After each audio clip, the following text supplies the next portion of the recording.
Bien, bienvenidas y bienvenidos. Mi nombre es Alagna Lockhart, soy profesora investigadora del Centro de Estudios Caribeños. Les agradezco que hayan llegado a tiempo porque tenemos un carácter un poco de premura en esta conferencia magistral de Roberto Zurbano, ya que estamos insertos dentro de una actividad muy grande que es la reunión de UNICA, la reunión de las universidades e institutos de investigación del Caribe que celebran en nuestra universidad su 50 aniversario. Le doy muchas gracias a nuestro vicerrector por habernos abierto este espacio en una agenda muy compacta. Estamos aquí para hablar de literatura del Caribe en el marco de una cátedra que ha sido inaugurada recientemente por otro escritor cubano, Fernando Padura, casi se me va.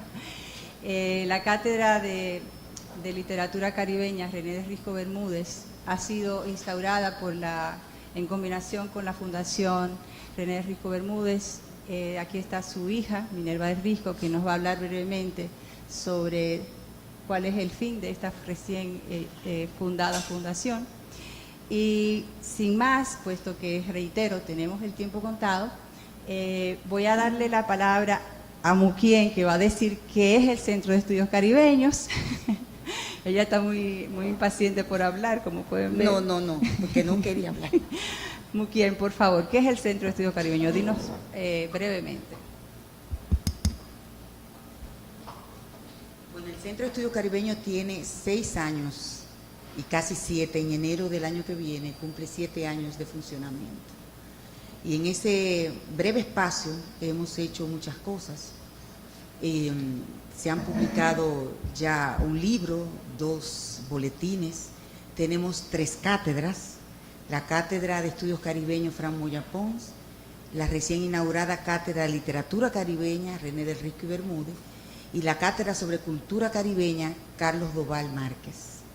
Tenemos también un doctorado en Historia del Caribe, que queremos abrir una nueva edición para los que estén interesados el año que viene, y tenemos también la maestría en Estudios Caribeños, que da una visión amplia sobre el Caribe, que tiene ya su primera cohorte, que está en la fase ya final de estudio para comenzar la tesis. Hemos hecho muchas cosas. Alagna es una incorporación reciente al centro. El centro ha organizado exposiciones, actividades, seminarios.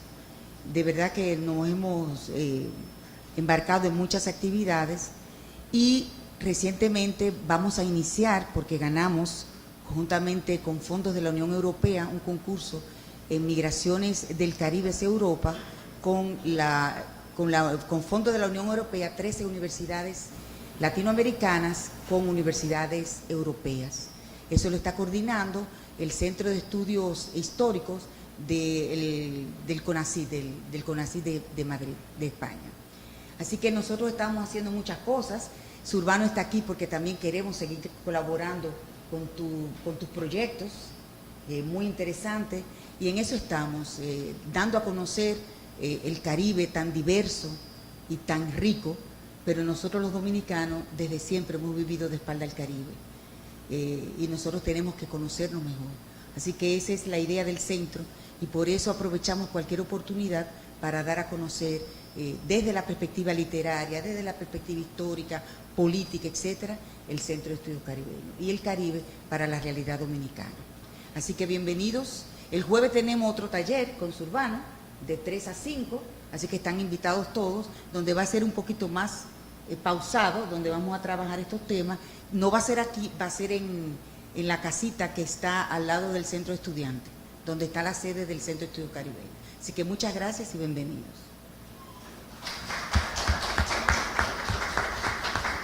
Bien, es un honor presentarles a Minerva del Risco, que nos va a hablar sobre los objetivos de la Fundación. Sí. Buenas tardes. Yo creo que ya todo el mundo sabe lo que es la Fundación y qué hacemos, pero como quiera. Bueno, quiero agradecerle su presencia a esta segunda conferencia magistral de la Cátedra René del Risco Bermúdez con esta universidad. Uno de los objetivos de la Fundación René del Risco Bermúdez, la cual presido, es contribuir con acciones que beneficien a la formación de las personas, la competencia literaria y la creatividad. Nos hemos comprometido a hacer aportes con herramientas que contribuyan a la buena educación, el conocimiento y la cultura de nuestra nación, porque con esto ayudamos a construir un país en el que se desarrolle saludablemente, entre otras cosas, el debate objetivo de las ideas y de las opiniones. Nuestra fundación ha diseñado una serie de eventos, cursos, talleres y conferencias que busquen la participación de expresiones multiculturales importantes, que tengan sentido y propósito y que sirvan a nuestro crecimiento intelectual. En esta ocasión hemos invitado al escritor Roberto Zurbano, quien amablemente aceptó venir a nuestro país a participar con la conferencia magistral Calibán versus los rusos en el Caribe, transcribiendo las fronteras literarias de la Guerra Fría. Para la Cátedra de Literatura Caribeña René del Risco Bermúdez del Centro de Estudios Caribeños de esta universidad, es un honor contar hoy con la presencia de uno de los más destacados intelectuales de nuestra región del Caribe. Quiero expresarles que los miembros de nuestra fundación sentimos una enorme satisfacción al tener la posibilidad de colaborar con la reflexión, evaluación y análisis de un tema tan trascendental para nuestras sociedades como el que tendremos la oportunidad de escuchar esta tarde. Así que muchísimas gracias a todos por acompañarnos esta tarde y a escuchar al escritor Zurbano. Gracias.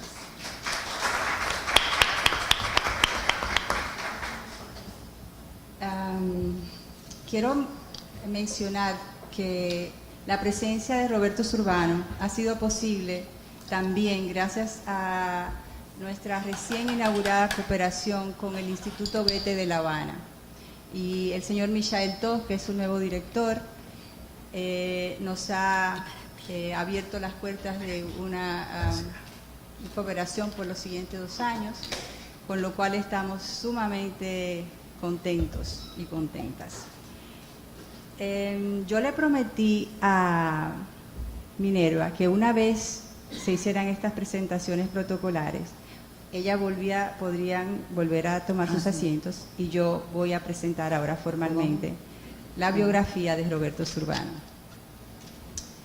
Roberto Zurbano nació en San Nicolás de Bari, en la provincia de La Habana. Es ensayista, editor y crítico, experto en letras, racialidad y música alternativa. Es miembro de la Unión de Escritores y Artistas de Cuba, la UNEAC, y el Latin American Studies Association, LASA. Fue vicepresidente de la Asociación de Escritores de Cuba, autor de los libros Elogio del Lector, publicado en 1990, Ramón Rubiera, Un astro ilusorio, de 1994, Los estados nacientes, literatura cubana y postmodernidad, 1996, y La poética de los 90, de 1997, así como de ensayos como El triángulo invisible del siglo XX cubano, Raza, literatura y nación, El rap cubano, discursos hambrientos de realidad, Cuba, 12 dificultades para enfrentar los neorracismos, y Racismus versus socialismo en Cuba, un conflicto fuera de lugar. Ha prologado libros de Frantz Fanon, Georgina Herrera, Simón Schwarzbart y poesía haitiana. Es activista en una comunidad de haitiano-descendientes, migrantes en la capital cubana. Igualmente enseña en universidades latinoamericanas, estadounidenses, británicas y alemanas. Dirigió el Fondo Editorial de Casa de las Américas, donde insertó la problemática racializante en el programa de esa institución, hasta ser destituido por publicar un artículo sobre racismo en Cuba en The New York Times en el 2013, por lo que mucha gente ha escuchado su nombre, ya veo gente haciendo así, que generó gran debate. Este artículo fue publicado en castellano en el Afro-Hispanic Review, o no, está en inglés también, en Afro-Hispanic Review, en el 2014. Está en los 2 idiomas. Okay. Trabaja en el Centro de Investigaciones Literarias de la propia Casa de las Américas. Como editor fundó Catauros, revista de antropología, La Isla en Peso, revista digital, y Movimientos, revista de hip hop. Ostenta condición de hijo ilustre de su ciudad natal y la Orden por la Cultura Nacional. Tuvo una columna de crítica cultural televisiva 10 años en El Sitio del Arte. Obtuvo en 2 oportunidades el Premio Nacional de Periodismo Cultural. Con esto termino algo que está aquí escrito, pero realmente hay muchísimo más que pudiera decir sobre Roberto Zurbano, a quien admiro profundamente y agradezco que nos distinga con sus ideas, con su filosa apreciación de nuestra realidad caribeña y sobre todo con su activismo tan valioso por los derechos de las y los afrodescendientes. Bienvenido, Zurbano, a la Pucamaima. Muchas gracias.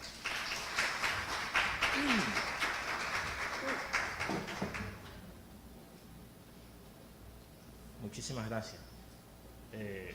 Muy complacido y honrado de estar acá en la Pontificia, acá en Santo Domingo otra vez, y agradezco a la Fundación René Rico, a la universidad, a las instituciones y las personas todas que tuvieron que ver, al Instituto Goethe de La Habana, igualmente a Lana Roguá, a quien conocí también entre un grupo de caribeñistas del otro lado del mundo, y con quien espero seguir sosteniendo algunos proyectos en conjunto. Bueno, me pareció lo que oí en estas introducciones, una nota que yo desconocía un tanto de República Dominicana, ¿no? Porque en Cuba, sobre todo en La Habana, hay una especie de vanidad y de arrogancia con respecto al Caribe. Incluso he escuchado que nos dicen algo así como los alemanes del Caribe, los argentinos del Caribe, algo así por el estilo, ¿no? Es una arrogancia total que La Habana sigue asumiendo como si no pasara nada. Esto no ocurre en todo el país. No ocurre de Matanzas hacia allá, es otro mundo, en Camagüey, en Santiago de Cuba, en Bayamo, es otro mundo y la gente se siente más caribe. La gente que en La Habana, en el malecón, se sienta a espaldas al mar, allá sucede lo contrario. Todo el mundo siempre va a buscar el mar, porque por el mar llegaron muchos de sus abuelos, porque por el mar suceden muchas cosas todavía, en fin. Espero no compartir esa arrogancia caribeña, ni dominicana ni cubana, esta tarde con ustedes, y decirles en principio que esto es un work in progress de un trabajo que he empezado a hacer y que le he puesto este título, Calibán versus los rusos en el Caribe, transcribiendo las fronteras literarias de la Guerra Fría, y tienen un excerto de Roberto Fernández Rendamar, que no solamente es mi jefe en la Casa de las Américas, sino un gran intelectual del Caribe, de quien me precio estar muy cercano en términos intelectuales. Dice Rendamar: ¿qué es nuestra historia? ¿Qué es nuestra cultura? Sino la cultura de Calibán. En el Caribe comenzó la mundialización, la globalización del planeta, como la conocemos hoy. Internacionalización del mercado, migraciones forzadas de mano de obra barata, o las flotas navieras de aquellos países que después serían las metrópoles europeas, quienes instalan la económicamente eficiente esclavización a través de la cual se establece un mercado triangular que prosperó con las materias primas de estos lares del siglo de Flora, que llamó Tercer Mundo. Con nosotros, las colonias del Caribe y Latinoamérica, comenzó todo ese proceso de interconexión que los sabios de hoy llaman sistema mundo. Por otro lado, también fue aquí en nuestra región, exactamente en un pedazo de esta isla, entonces llamada San Miguel, que tuvo lugar la Revolución Haitiana, un hecho histórico que cambió las perspectivas de la humanidad en los actores del siglo XIX, subvirtiendo el presente y despojando de su etnocentrismo en la misma medida que se cambió sus valores para fijar el mundo como otro. Reveló las causas de la estabilización, la trata negrera y la economía de plantación que circulaban en el mundo colonial caribeño, como ser negro, indígena o asiático, era menos que animal. Esta revolución nace de la apropiación y subversión de la Revolución Francesa, cuando líderes haitianos asumen los presupuestos liberales a fue esta lealtad de los hermanos jacobinos negros, a quienes a miles de kilómetros de la metrópoli exigieron para ellos los mismos derechos que se lograron en la Bastilla, solo que su grito de libertad, igualdad y fraternidad resultaba un acto más revolucionario y justo que la propia guerra.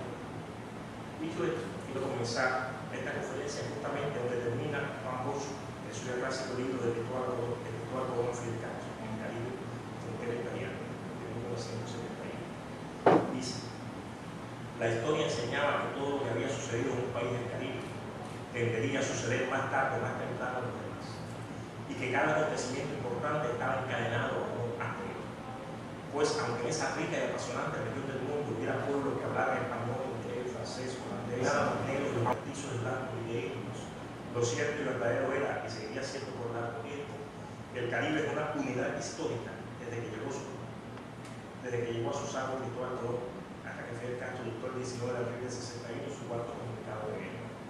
Más allá de toda precisión cronológica, cuando Bosch habla de unidad histórica, está marcando una singular condición regional acompañada de esa conciencia muchas veces olvidada de lo que hemos sido, somos y posiblemente seguiremos siendo, a pesar de los pretextos lingüísticos, la diversidad de formas religiosas, opciones políticas y modelos económicos asumidos por nuestros países.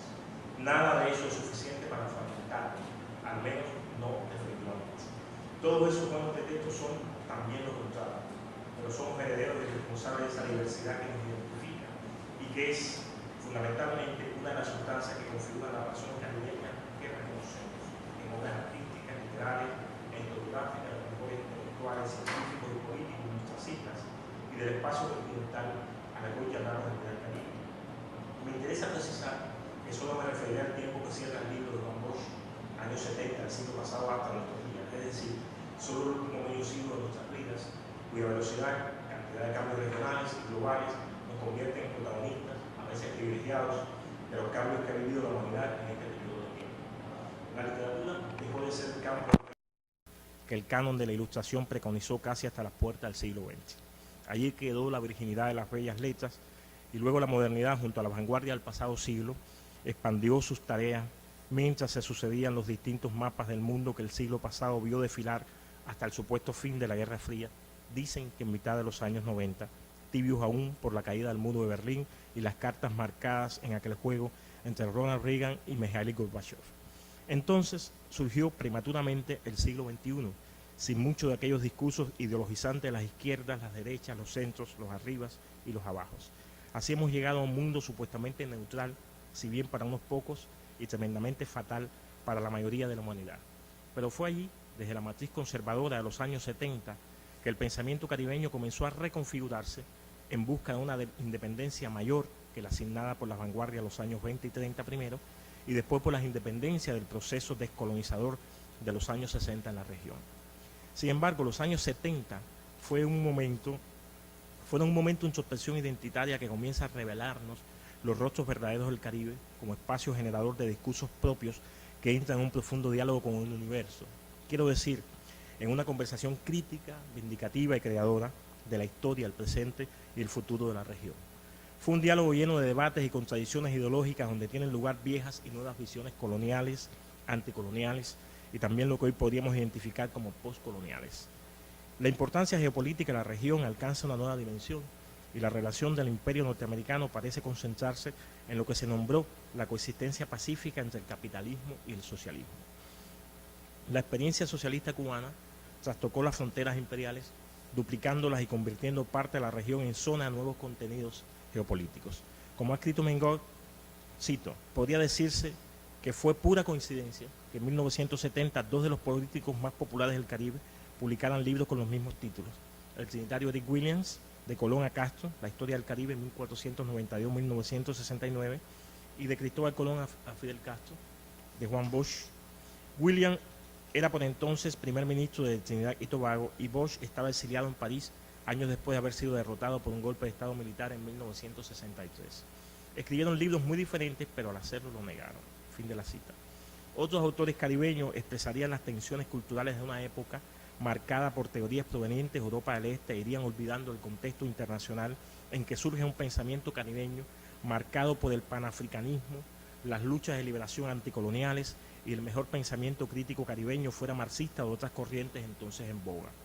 Desde nuestras insularidades múltiples y centrífugas, Cuba, único país socialista del Caribe, se convierte en foco de nuevas experiencias, por una parte postcoloniales y por la otra pendientes de una economía y un marxismo dogmático incapaz de dialogar con la condición caribeña. Este momento, al que Fernández Retamar llama el menos creativo de la Revolución Cubana, ha sido nombrado en la isla como quinquenio gris o decenio oscuro, según la suerte que corrieran sus víctimas e incluso sus victimarios.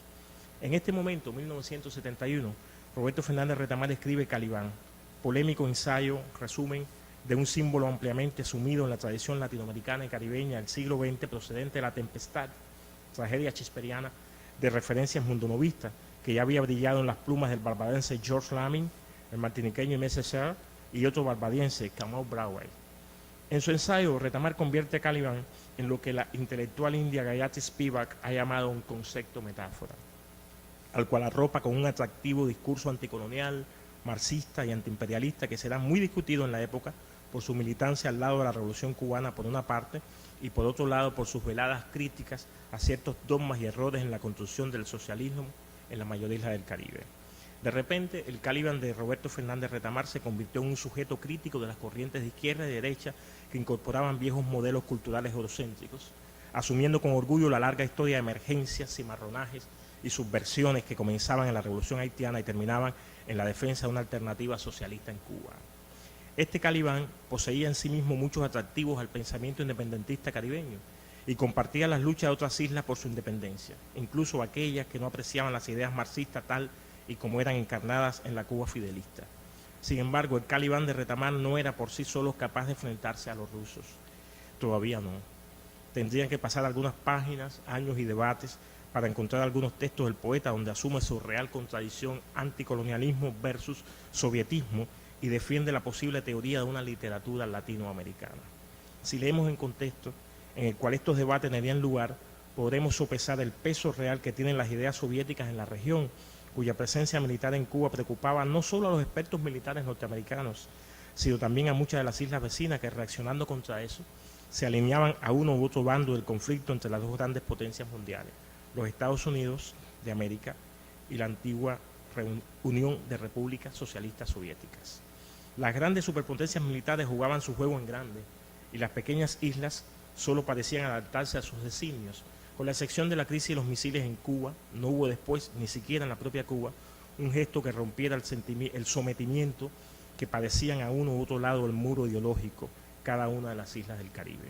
A esa tensión se le llamó Guerra Fría, donde se describían con suma preferencia los éxitos de las grandes economías e industrias militares de ambas potencias y sus fundamentales aliados europeos, ocultándose la creciente reducción de nuestra región a ciertos papeles secundarios que recuerdan el modelo colonial para producir y exportar materias primas hacia el primer mundo y convertir a las burguesías locales en oligarquías expoliadoras de su propia gente, entre otras muchas inclemencias políticas. La Guerra Fría fue un momento lleno de peligros locales y globales que se suscitaron en el Caribe, como la llamada Guerra de los Misiles en Cuba, que finalmente fue resuelta por las dos grandes potencias, sin contar con la anuencia del gobierno de la isla. Este hecho vino a significar la primera lección de lo que éramos en realidad en medio de esa tensión, protagonistas de segunda categoría, cuyo peso político no era suficientemente respetado a pesar de las quejas de Fidel Castro y su posición radical ante ambas potencias en aquel momento de octubre de 1962, en que el mundo estuvo al borde de una guerra nuclear. Fue una situación límite que colocó a la región en una telaraña tejida por las consecuencias de tomar una u otra opción por los bandos en pugna. Ya sabemos que la opción del socialismo fue asumida solo por Cuba, de manera forzada ante las agresiones estadounidenses. Aún así, algunos gobiernos del Caribe veían con buenos ojos el proceso que tenía lugar en la Isla Grande, particularmente Jamaica, Trinidad y Tobago y otras pocas islas, lo que se expresaba en la presencia creciente de embajadas caribeñas en La Habana. Hay una sinergia en nuestros procesos culturales produciéndose en textos que apenas se diferencian de lo que se escribe en los países vecinos, donde aparecen los temas de la descolonización, las independencias, pero también las luchas feministas o la presencia de las guerrillas en nuestros países, como pude descubrir en la pieza titulada Esta noche acabará dentro de poco, uno de los mejores cuentos de René de Risco Bermúdez, donde la violencia es descrita desde una belleza y una lección ideológica que ofrece un momento como este, que quiero leer directamente del único ejemplar que tenemos en la biblioteca de la Casa de las Américas. Escuchen este fragmento. La noche tiene cara de bromista pesada, hecha de claroscuros, traslúcida a veces, mueve sus fantasmas vegetales, sus grandes hojas y tallos y despunta crepitante, pretenciosa en una lejana y delicada estrella, ajena ahora a nuestro tacto, pero no inconquistable. Resulta curioso advertir el reinado de una extraña conjunción de enemistades aparentemente inútil. Hay alguien que es nuestro enemigo afectivamente y para quien a su vez somos el enemigo, es decir, no hay amigos. Los que pudieran serlo se han mantenido por el momento ajenos a nuestra razón. Para estos, la cuestión es bien simple, aunque dramática. Ellos no cuentan, solo hay dos enemigos entre sí. Ellos están apagando sus lámparas de gas, se disponen a dormir, extienden sus hamacas, mueven trastos, atisban por las rendijas algún escándalo de aves en el corral, dan fuego a su cachimbo, quedan boca arriba fumando, indiferentes. ¿Cuál será entonces el sentido de esta lucha que se resigna a dos posiciones medidamente, sistemáticamente, dogmáticamente hostiles, solo válida y apta para quienes enfrentan y asumen sus azares? Fin de la cita de este cuento. Esta es, décadas después, una lúcida reflexión sobre una época de transformación social, de concientización política y de estetización de la realidad desde valores diferentes, valores colectivos, solidarios, que han pasado a ser históricos, pues aquella dimensión utópica también se enfrió durante la Guerra Fría y sigue congelada. Sin embargo, hay otras consecuencias de aquellas tensiones geopolíticas marcadas por la hegemonía de las dos potencias que competían por el control del mundo. Una de tales consecuencias es la pérdida de una vida política propia al margen de dicha polarización. Quiero decir que en el fondo en nuestras islas también se apostaban a favor de uno u otro bando con acciones muy específicas. Muchas instituciones públicas van a adscribirse a uno u otro, insertando entre sus presupuestos las posibles ganancias políticas y económicas que generaban o prometían uno u otro polo. Por un lado, el proceso de descolonización marcaba esa etapa con fenómenos como el panafricanismo y el Civil Rights Movement. Pasaron a tener, al menos en Cuba, menos importancia que la que tuvieron para toda la región caribeña, a pesar del impacto que significaron para la propia revolución cubana en sus primeros lustros. Este fenómeno es una de las grandes paradojas de la revolución, de la revolución cubana, que comenzara desde sus primeros años, su vocación descolonizadora e internacionalista en África, con la presencia de un centenar de profesionales en Argelia, asumiera la presencia en Cuba muchos líderes afroamericanos del Black Panther, divulgara las ideas de la teología de la liberación tempranamente, celebrara un congreso panafricano y una conferencia de solidaridad internacional llamada la Tricontinental a finales de los años 60, y por otro lado estamos asistiendo al cierre del debate social y político en Cuba, a la persecución homosexual y al uso de la propaganda política para reproducir los dogmas del naciente socialismo. Se silencia la lucha contra los reductores manuales en la enseñanza del marxismo. Se comienzan a limitar el espacio social de las religiones populares, incluyendo las afrocubanas, y la cultura popular sufre una nueva devaluación, ahora bajo los presupuestos de la sovietización. Estas paradojas produjeron conflictos al interior de la isla, pero también impactaron sobre el apoyo internacional que tuvo el proceso revolucionario en su primera década y retrasaron el análisis crítico de estos años, ausencia que paralizó el ejercicio crítico y cívico de las grandes conquistas de la sociedad cubana y sus potencialidades de futuro para las nuevas generaciones. Aquellas tensiones y ausencias derivadas de cómo se percibió la Guerra Fría en cada uno de nuestros países tuvieron sus particulares expresiones económicas y culturales en la región, que por supuesto aparecen más tarde en cientos de páginas de libros, decenas de obras de teatro, poemarios, etc. Y que en Cuba aparece particularmente en un género literario muy popular, que es la serie de narrativa policíaca cubana, que se extendió durante varias décadas por decenas de autores y centenares de libros, generosas tiradas de ejemplares, en detrimento de otras zonas de la creación literaria que expresaban profundos conflictos de la sociedad cubana de entonces. En aquella mal llamada literatura policíaca se expresó la tendencia que en la Unión Soviética y buena parte del campo socialista se dio en llamar realismo socialista. Su expresión cubana fue un triste remedio que leíamos sin muchas otras opciones en las caricaturescas páginas que convertían a detectives, policías y criminales en personajes de una farsa criticada sin remilgos por quien sería después uno de los grandes autores de la novela negra que cierra el siglo XX en Cuba, Leonardo Padura, quien ya estuvo aquí. Dicho autor ha escrito quizás la mejor disección sobre lo que significó la Guerra Fría puertas adentro de la isla socialista. Sus novelas toman como estructura y pretexto el género negro para revelar cómo los forces ideológicos convirtieron a seres humanos en sujetos despiadados cuya doble moral les permitía disfrutar un privilegiado estatus sin detenerse a pensar en sus acciones coercitivas, represoras e intolerantes en nombre de un sueño emancipatorio difícil de alcanzar y más difícil aún en medio de tales decepciones y traiciones. Las novelas de Padura descubren, a través de su descreído y singular detective Mario Conde, no un simple crimen, sino una estructura dogmática e intolerante que lo mismo desamparaba a un homosexual que celebraba a un delincuente político como Ramón Mercader, el asesino de Trotsky. Así, el mismo mecanismo podía reprimir a un joven intelectual con determinados juicios críticos más allá de la literatura que silenciara un significativo hecho histórico borrándolo de la historiografía oficial. Estas páginas antes censuradas comienzan a revelarse tras la caída del muro de Berlín. Si en Europa del Este comienzan a desclasificarse y saquearse los abultados archivos de la inteligencia, en nuestra región, particularmente en Cuba, aunque se cierra el acceso a toda literatura proveniente de aquellos países, se comienza a tener mayor conciencia de nuestra condición de pobres, subdesarrollados y todavía dependientes. Lo peor de este asunto no es el estado del campo literario, sino cómo impactan estas ideas en sus lectores y estudiosos, qué tipo de diálogo social proponen, qué modelo social ofrecen y cuál es la mirada hacia el mundo que está más allá de las costas de la isla. En este sentido, el Calibán de Retamar, ese personaje conceptual, según Guattari de Luz, a diferencia de la cerrazón política epocal, Calibán logra arrojar ciertas luces al proponer otra mirada, saltar estrechas barreras ideológicas e insertarse en los debates del momento sobre la identidad latinoamericana y las maneras de ser caribeño.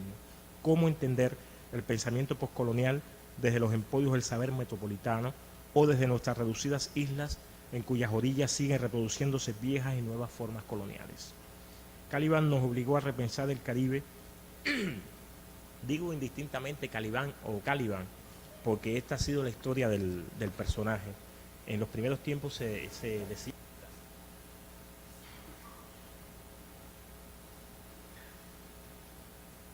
En los primeros tiempos se decía Calibán, en inglés y también en español, y en los últimos años, que es un anagrama de caníbal, pero en los últimos años se ha dicho que debe decirse Calibán. Y entonces lo digo indistintamente según la etapa de la que la estoy hablando.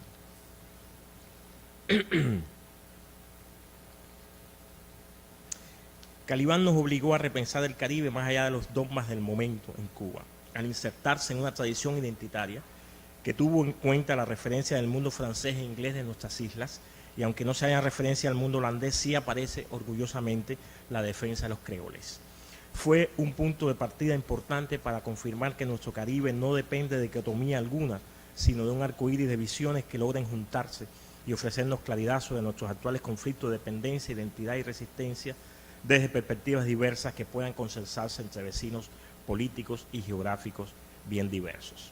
A estas alturas del debate ya no se trata de hablar de literatura. Calibán deja de ser una expresión retórica de la identidad caribeña y latinoamericana para convertirse en la imagen del intelectual de nuestros países a quien se le exige bregar con nuestras luchas cotidianas, nuestra diversidad ideológica, religiosa y estética, y con la cantidad de conflictos económicos y políticos que hacen de nuestra realidad no una nueva Torre de Babel, sino un verdadero laberinto social lleno de sujetos e instituciones enajenadas de sus realidades que no atinan a encontrar juntos nuevos senderos para la civilidad y el desarrollo.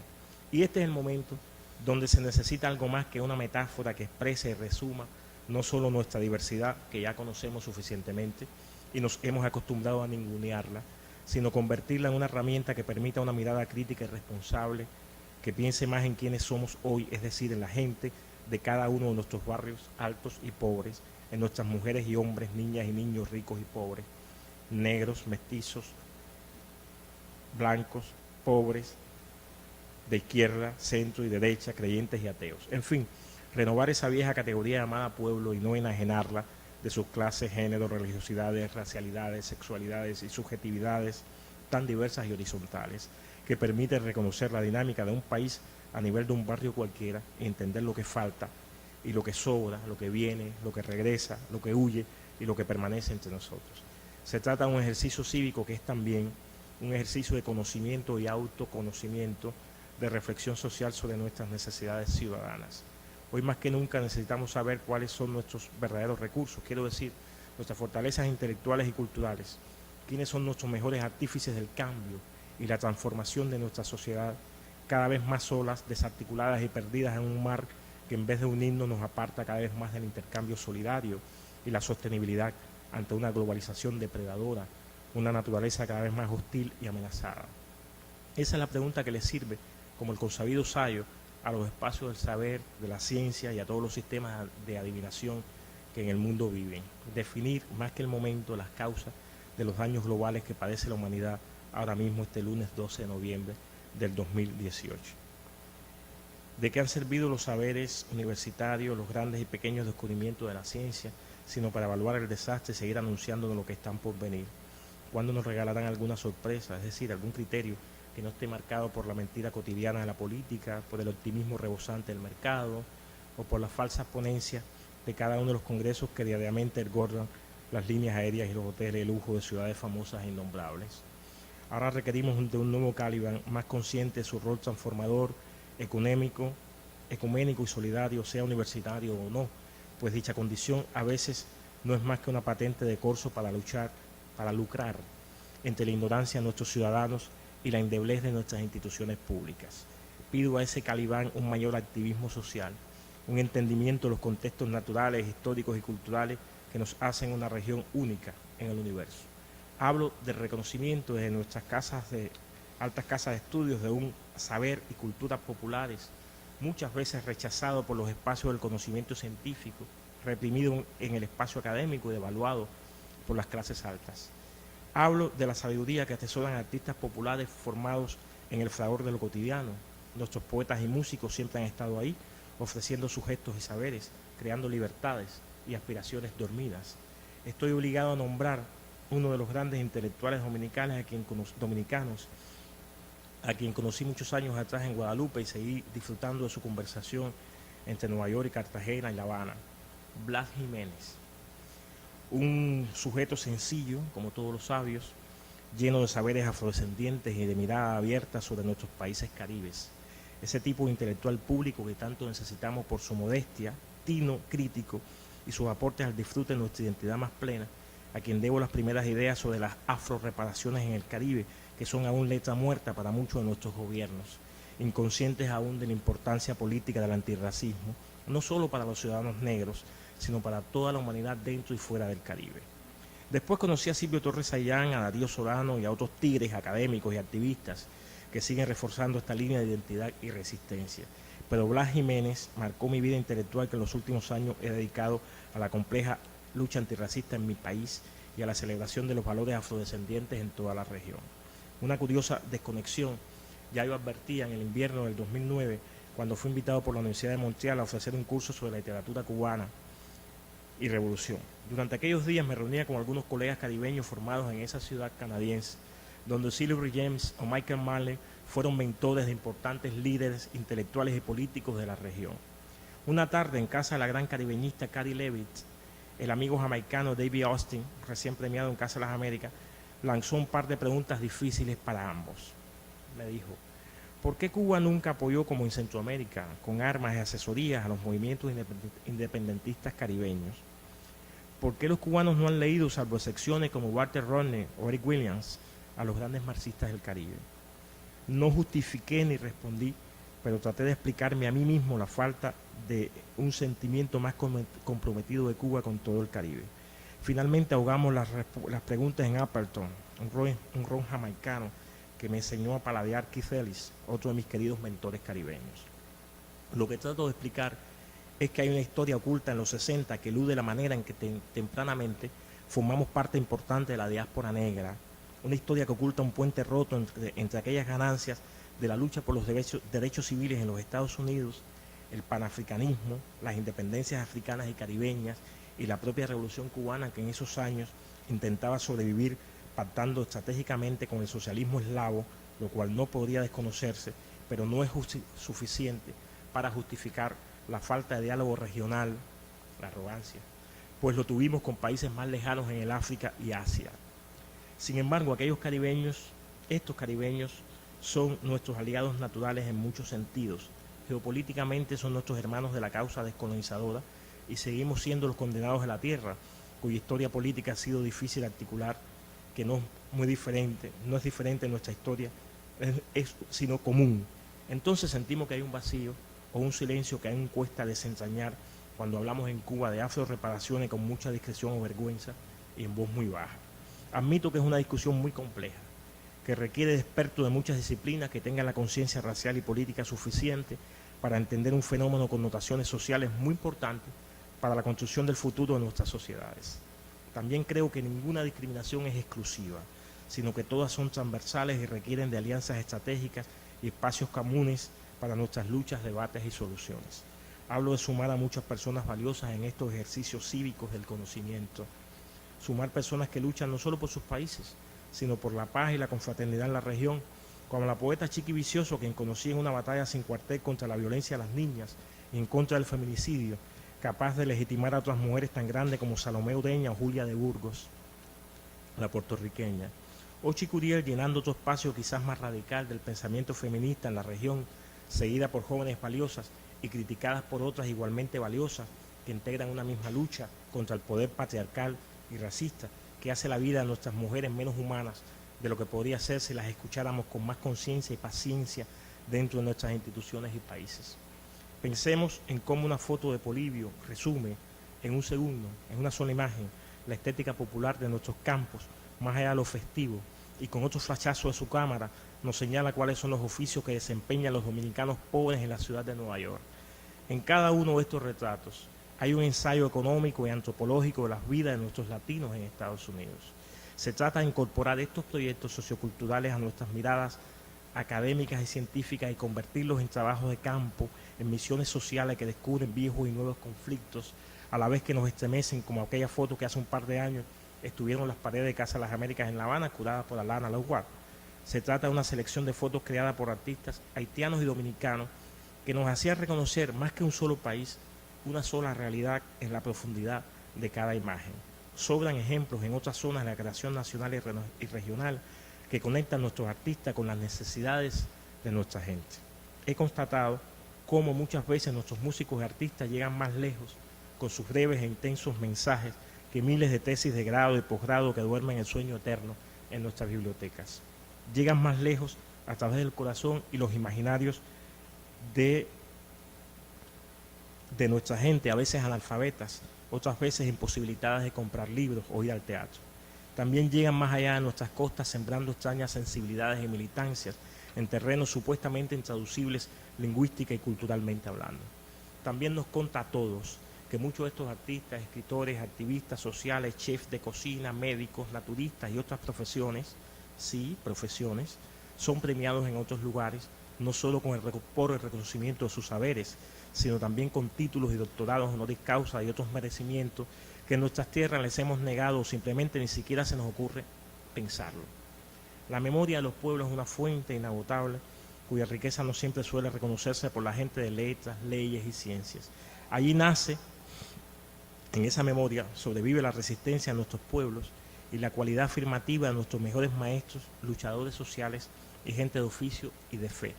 Si nuestro Caliban les escuchara, aprendería secretos que a todos nos pertenecen, que a todos hablan sin costarnos un centavo.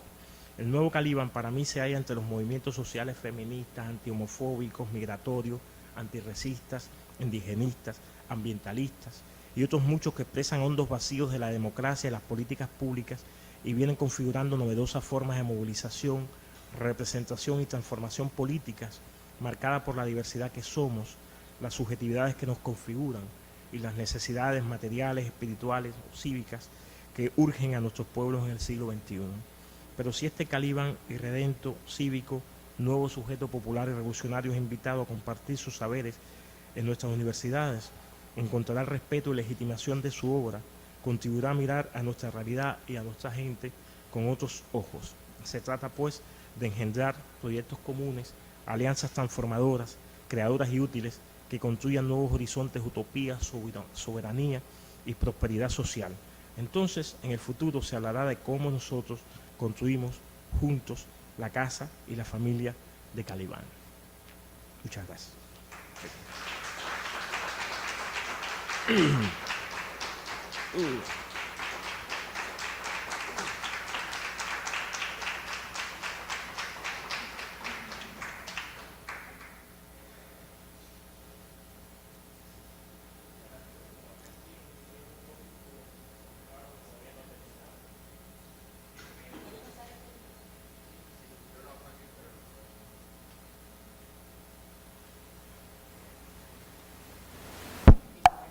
No. En el medio. Ah, ok. Un feedback. Yo voy a dejar a Zurbano solo, pero déjenme solamente desde acá ¿Por qué? decir que estoy muy emocionada por estas palabras.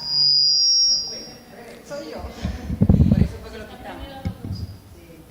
Estoy realmente conmovida y agradecidísima porque a pesar de que fueron muchas ideas y que a veces al principio por el volumen nos costó trabajo, lograste terminar a tiempo.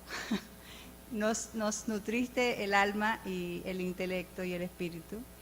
Y quiero dejar abierta la posibilidad, sin mi presencia aquí, de que ustedes directamente se dirijan a Zurbano con cualquier pregunta. Por favor, un par de preguntas. Tenemos, yo creo que es... Ok, 10 minutos tenemos.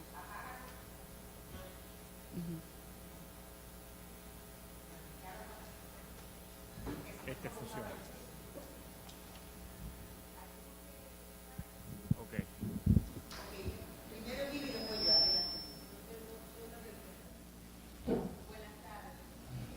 Acá.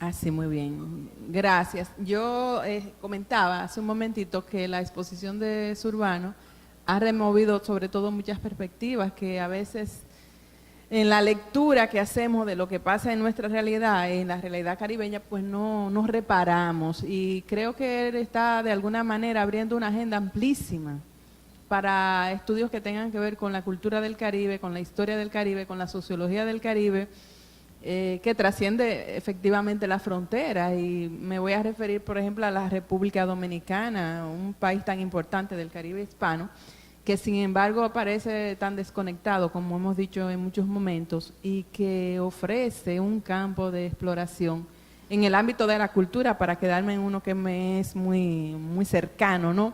Pero también en el campo de la historia o en el campo de la sociología.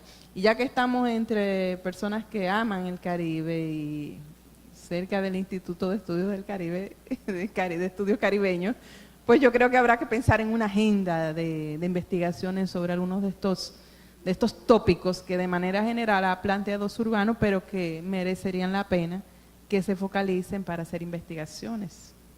Absolutamente. Gracias, Emilia Pereira. Voy a pasar el micrófono a la directora del Centro de Estudios Caribeños, Muquien Sanben. A Muquien. Bien, reflexiones que me nacen de escucharte. Primero, me alegra mucho escuchar un cubano crítico, porque yo he estado muy vinculada a algunas intelectuales cubanos que han venido, incluso hicimos un evento aquí sobre Cuba a raíz de la firma del convenio con Obama. Claro, después el escenario cambió, pero hicimos un evento aquí en este mismo salón, si no me equivoco, hicimos un evento con la Universidad de La Habana, y lo que veíamos era que había mucha ideologización dentro de su presentación y no un sentimiento crítico. Después hubo otro evento allá también, en el que yo participé, pero ya había ganado Trump y el escenario era diferente.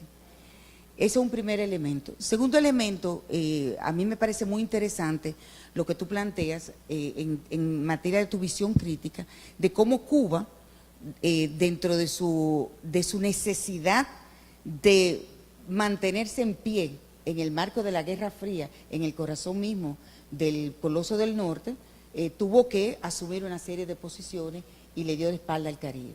Sin embargo, lo que yo percibo ahora que estoy metida en estas lides caribeñas es que el Caribe inglés es muy aliado de Cuba. Caribe inglés, incluso la gente de Trinidad y la gente son muy aliados a los cubanos de una manera incluso a veces irracional. Y así lo vi con la secretaria general de la Asociación de Estados del Caribe, que estuvo en un discurso de la cátedra Norma Girvan, donde ella decía, tenemos una deuda impagable con Cuba, el Caribe inglés. Entonces, ahí me pareció como que hay un poquito de o por lo menos yo percibí una cierta incoherencia. Pero es una percepción de algo que yo estaba escuchando, no que he leído. Yo quiero expresar un temor. A veces tengo miedo que la tendencia hacia la caribeñización y ese proceso identitario del Caribe se vuelva una ideología que obnubile la razón y la crítica.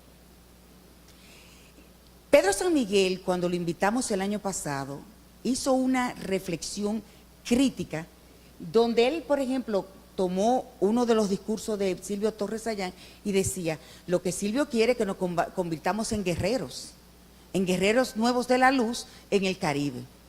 ¿Es eso lo que necesitamos o necesitamos conocer mejor el Caribe? O sea, tengo miedo de una ideologización, así como se instrumentalizó en los años 70 una ideologización del Caribe, nosotros estemos convirtiendo, haciendo de este discurso una ideologización donde cambian los actores. Pero en el fondo es la misma ideologización. Y yo, después de haber nacido en la Guerra Fría y después de haber crecido en la Guerra Fría y ahora ser crítica de la Guerra Fría, no quiero ideologización. Yo creo que eso obnubila la razón. La derecha no es ideologización, ¿verdad? El pensamiento de derecha no es ideologización. Claro. Entonces, ¿cuál va a ser? Ninguno. El neutro. Debe haber un pensamiento. No es verdad que la ideología murieron. Están ahí. Bueno, perdón. Zurbano, tu conferencia es como para agarrarla frase a frase y pensarla, digerirla, cuestionarla, plantearse. Así que a mí me hubiera gustado, ojalá que aquí la publiquen. A mí me encanta que me regalen las conferencias. Tú me la puedes autobiografiar también. Y yo feliz de que me la regale. Bueno, yo soy una mujer muy crítica, necia, muy necia, y yo tengo muchas preguntas y muchas cosas. Desde aquella vez con el artículo publicado en el New York Times, desde ese tiempo veo muchísimas injusticias en tu discurso. Yo soy una defensora, igual que tú, de lo afro, de nuestra historia, de nuestra herencia, de nuestra cosmovisión como seres humanos que no nos respetan todavía al día de hoy. Pero yo sé que en aquel momento dijiste que New York Times tituló de manera equivocada el artículo diciendo que la revolución todavía no iniciaba para los negros. Yo pienso que sí que inició, aunque con el tema racial y con el tema del racismo en sentido general, yo pienso que hay que tener como mucho cuidado en el momento de buscar la cura. Leí una entrevista de Fidel Castro que le dio al periódico mexicano Jornada, donde habló del tratamiento que se le dio a los gays en Cuba y habló también del caso de los negros. Y Fidel decía, pensamos que con abrir las universidades, las escuelas y todo el ámbito social en carácter de igualdad para toda la población, pensábamos que íbamos a erradicar el racismo. La vuelta que le da al tiempo es de que no fue así. El mismo Fidel Castro lo reconoce. Y si buscamos ese último discurso como presidente de Cuba de Raúl Castro, cuando Díaz-Canel asumía desde el Congreso que celebraron en La Habana la presidencia de la República, cuando el propio Raúl Castro dice de las grandes tareas que le quedan a la revolución y de la brega que le da él, que un locutor lo recibieran como locutor en una emisora. Es decir, que había una resistencia de los mismos cubanos a no negrear, a no ser racista y de que olvidar eso y actuar en carácter de igualdad. Eso lo dice Raúl. Yo quisiera que el presidente de República Dominicana pudiera dar un discurso parecido, porque supuestamente en República Dominicana no hay racismo. Eso aquí no pasó, igual como no pasó la esclavitud, que yo escuché a Euclides Gutiérrez Feli en televisión diciendo que aquí no hubo esclavización. Entonces, yéndome ya a tu conferencia de mundo neutral o unipolar, que tú dices el mundo es neutral, y yo creo que el mundo, más que llegar a ser neutral, se convirtió en un unipolar, y que hoy debemos un poco celebrar que la Unión Soviética esté tomando un poco de fuerza y que China esté ahí, para que Estados Unidos no siga acabando con la humanidad como lo está haciendo de manera unipolar. Es necesario la multipluralidad del pensamiento y de poder en el mundo, y que no puede hacerse así.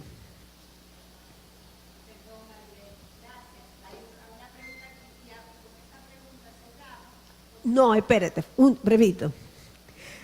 A raíz de que leí el artículo que salió en el Diario Libre, yo tuve que cuestionarme la relación de la interacción de Cuba con el Caribe. Y también creo que una injusticia muy grande decir que Cuba no tiene la posibilidad del diálogo con el Caribe, cuando Cuba lo más que ha hecho, el año pasado yo por ejemplo participé desde la Asamblea de los Pueblos del Caribe que sesionó aquí en el país, y Cuba estaba ahí conversando con todos los países del Caribe que vinieron a esa reunión, y hay una conversación, pero se han hecho multiplicidad de eventos internacionales en todos estos 59 años. ¿Cuántos son que tiene la revolución? 60 años de revolución con el Caribe. Y que gracias a eso, por eso es una Granada con un gobierno de perfil socialista ya avanzado, y así se repite ese empuje ideológico en todo el Caribe gracias a Cuba.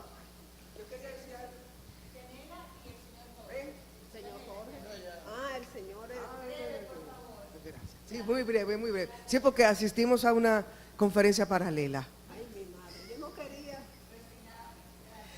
¿Cómo ver, Roberto, la caribeñidad desde la relación que ha tenido el imperio norteamericano con los pueblos del Caribe? Y ahí me remito a un libro que para mí fue fundamental para entender todo esto y que usted mencionó tan oportunamente, el texto de Don Juan, de Cristóbal Colón a Fidel Castro, El Caribe, frontera imperial, que arroja muchísimas luces sobre cómo el imperio se ensaña primero contra Cuba. No es fácil desarrollar un país con un bloqueo como el que tenía Cuba. Tiene. ¿Y cómo quiere ahogar a Venezuela para quitarle su petróleo? Y las tesis de Galeano, que hoy no derechizamos si queremos echarle a la basura. Era eso.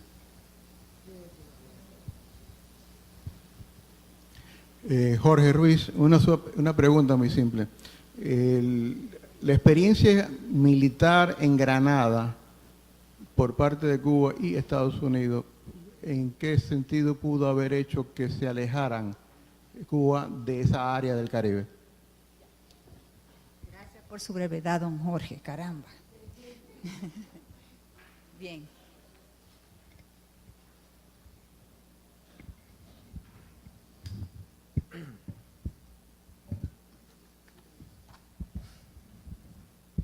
Bueno, muchas gracias por toda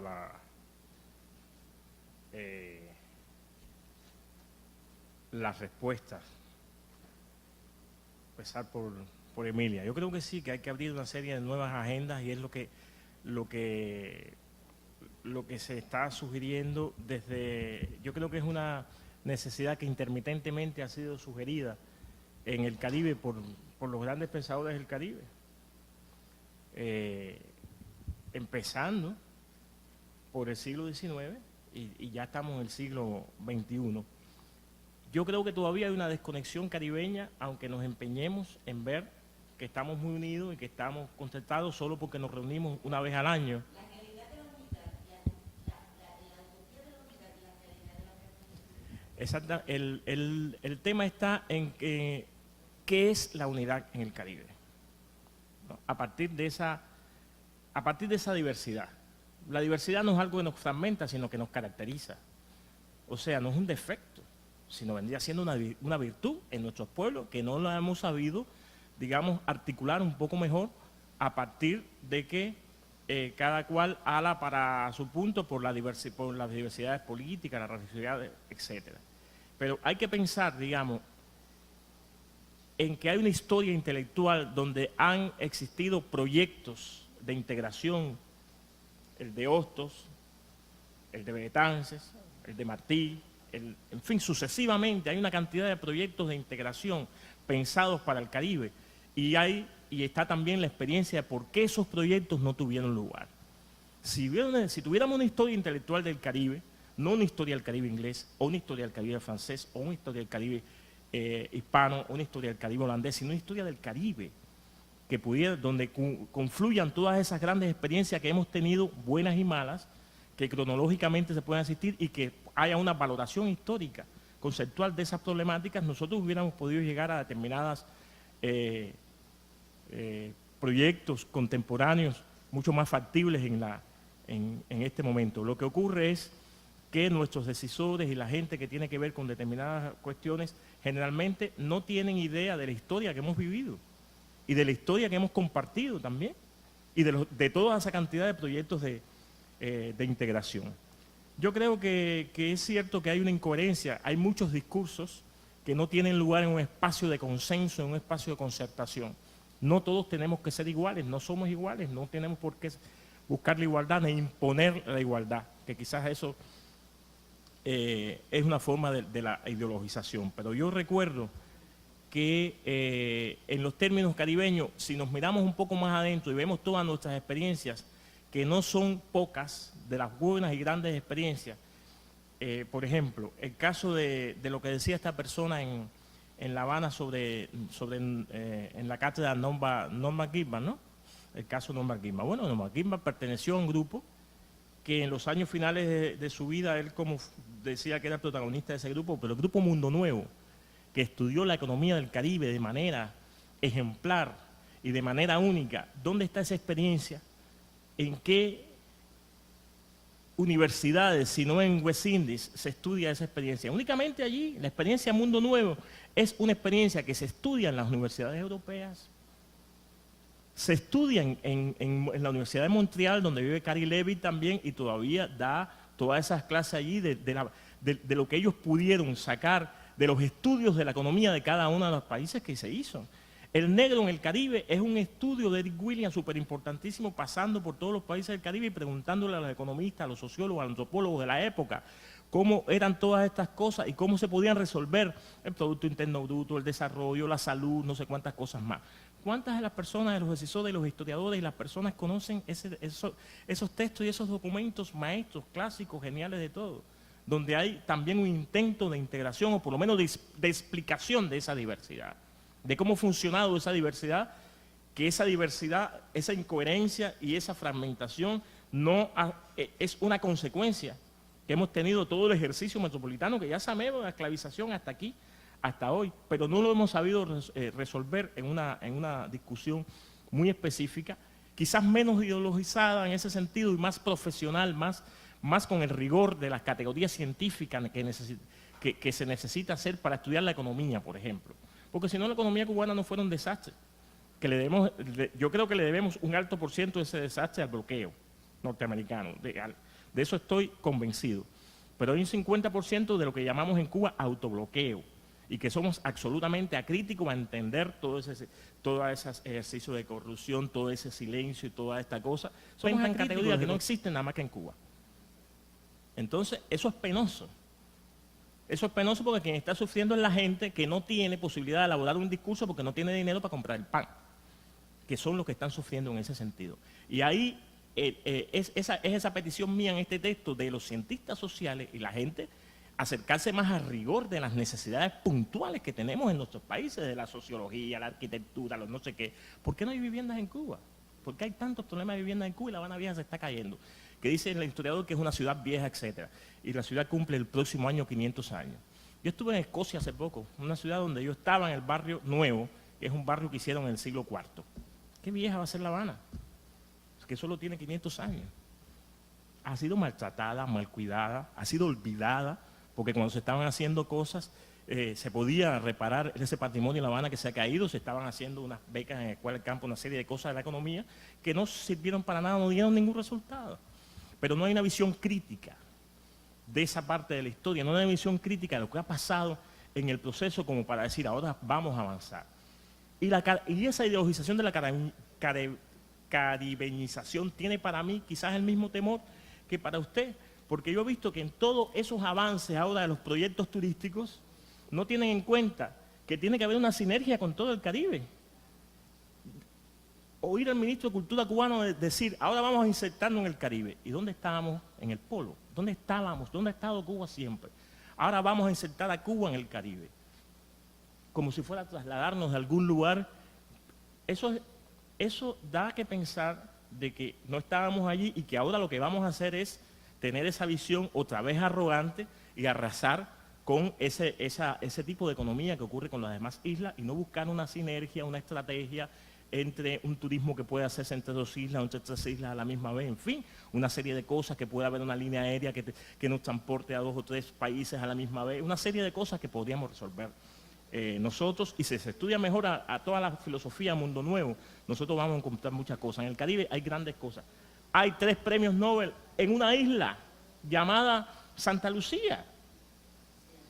3, pequeñita. Es un barrio de Santo Domingo. Allá hay un premio Nobel de literatura, un premio Nobel de economía, un premio Nobel de matemática. Nuestro problema no tiene que ver con que somos pequeños, ni mucho menos, sino tiene que ver con que somos inconscientes y tiene que ver con que la historia es una asignatura que todavía no ha sido aprobada entre nosotros. La historia real, la historia escrita por nosotros mismos, pensada por nosotros mismos a partir de todos esos proyectos de integración, etcétera, etcétera. Yo creo que como el tema racial hay que tratarlo con la misma argucia, con el mismo rigor que se trata cualquier tema. Yo no creo que sea un tema privilegiado, ni un tema más o un tema menos. Creo que es un tema que en Cuba había que asumir, porque Fidel Castro habló muy bien del tema del racismo en 1959. En 1960 habló en la televisión y luego tuvo que regresar a la televisión a disculparse con algunas personas. Y empezó el discurso conciliatorio sobre el racismo en Cuba. Y no volvió a hablar personalmente Fidel Castro sobre el racismo hasta el discurso pedagogía del año 2003. En todos esos 40 y pico años de silencio sobre el tema, ¿qué sucedió? Un montón de cosas. Y la revolución destruyó las estructuras económicas del racismo anterior, del colonialismo, de todas esas cosas anteriores. Pero no quiso discutir las bases ideológicas y culturales de este fenómeno. Recordemos que la mayoría de la gente que hizo la revolución eran blancos de clase media. Eso no se puede olvidar tampoco, ¿no? Y entonces ahí hubo una crítica de eso al principio de la revolución, le hicieron 3 intelectuales negros. Bueno, y la fobia, bueno, pero el asunto está en que el maceísmo, porque Antonio Maceo, que era la figura más alta junto con José Martí del siglo XIX y de todo el mambizado, el maceísmo se fue acabando poco a poco cuando entraron los americanos y todos los cubanos, incluso generales, incluso el hijo de Martí, empezaron en la corrupción en Cuba a comprar centrales, a regalarle tierra a los americanos, etcétera, y ya no querían, ya ninguno quería, yo creo que fueron muchos, me parece que fueron demasiados los traidores de aquel mambizado. Y traicionaron sobre todo a sus hermanos de lucha, a sus hermanos negros. no se olviden que hicieron una masacre de 3.000 negros en Cuba en agosto de 1912. Y eso no está en los libros de historia, eso no se estudia en las escuelas de Cuba. Eso no se estudia. Esas cosas hay que decirlas con el rigor que lleva. Y hay que decirle a los historiadores por qué ustedes han permitido esto. También la historiografía en Cuba se ha politizado y se ha ideologizado. Uno de los grandes historiadores cubanos, que ya murió, Jorge Ibarra, decía, no, pero es que la escuela de historia no es una escuela de historia, es una escuela de cuadros políticos. Y nunca lo dejaron dar clases allí, a Jorge Ibarra, ni a Manuel Moreno Fraginal. Entonces, hemos tenido esa historia de la ideologización que ha sido bastante fuerte. Entonces, como ha sido un extremismo, casi fundamentalismo de izquierda, hay que hacer un regreso al punto inicial, que no es la derecha. Que no es, el punto original no es la derecha. Yo creo que en Cuba hay muy pocas personas que aceptarían que fuera la derecha.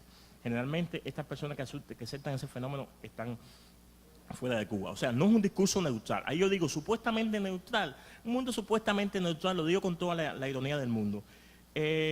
Sobre el tema de, no sé si estoy con el tiempo, sobre el tema de la caribeñidad en los Estados Unidos.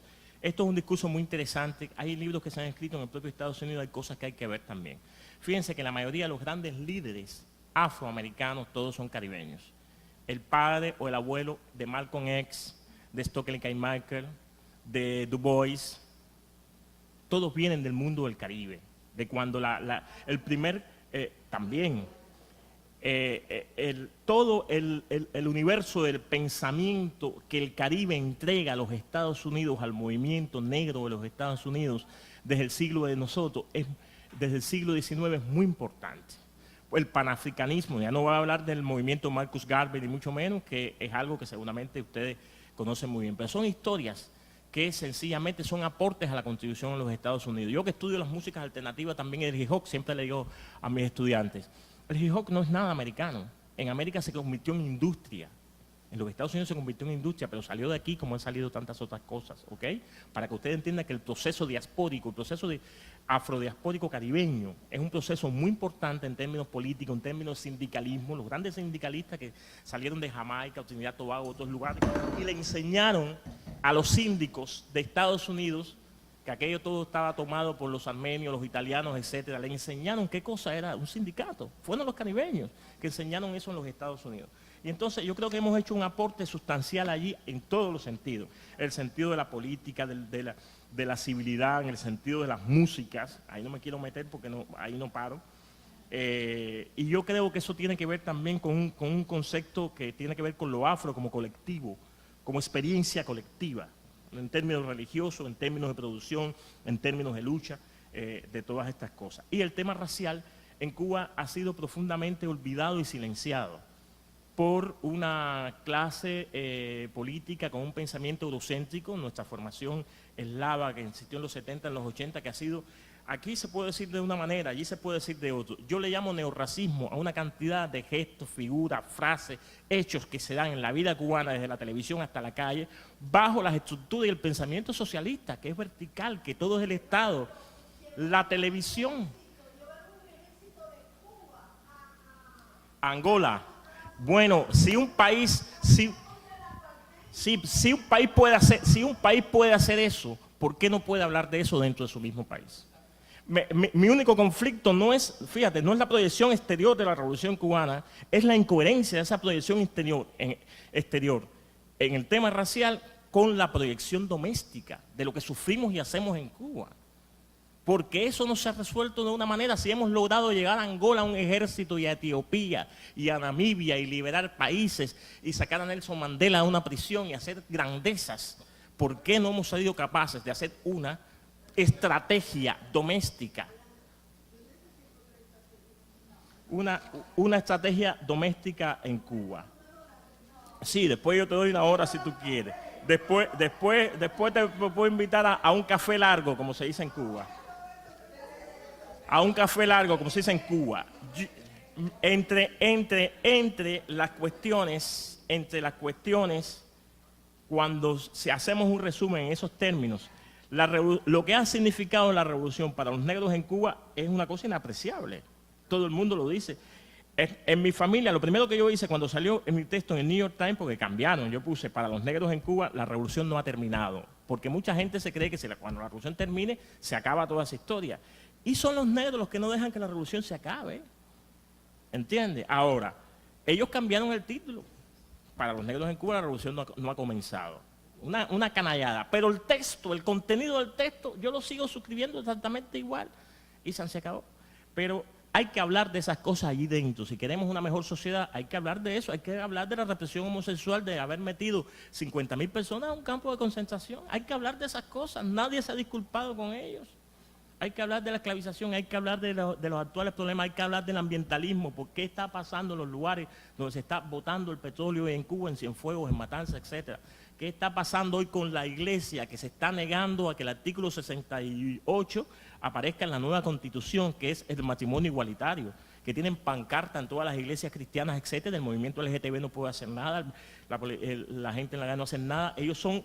El segundo partido en Cuba es la iglesia católica. Los que hablan con Obama es la iglesia, los que resuelven cosas son la iglesia, los que sacan de amnistía los presos son la iglesia. Y la sociedad civil no se tiene en cuenta. Es un defecto de nuestra sociedad que los que estamos ahí dentro tenemos que resolver y cambiar. No se puede vivir no se puede decir que una sociedad es perfecta mientras haya cualquier tipo de racismo, de sexismo, de no sé qué. Entonces, en esa lucha estamos muchas personas en Cuba. Los conservadores piensan que de eso no se debe hablar, no son críticos, no sé qué.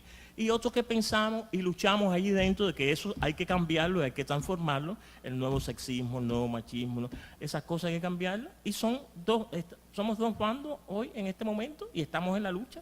Y ahí estamos en la lucha, habrá mártires, habrá consecuencias, habrá no sé qué. Pero esa lucha va a seguir hasta que las cosas más o menos se resuelvan. Pero es un país que ha dejado de ser estático y que el dogmatismo ha dejado de ser la bandera oficial para ser la bandera de unos pocos conservadores. Hasta aquí, porque entonces vamos a estar...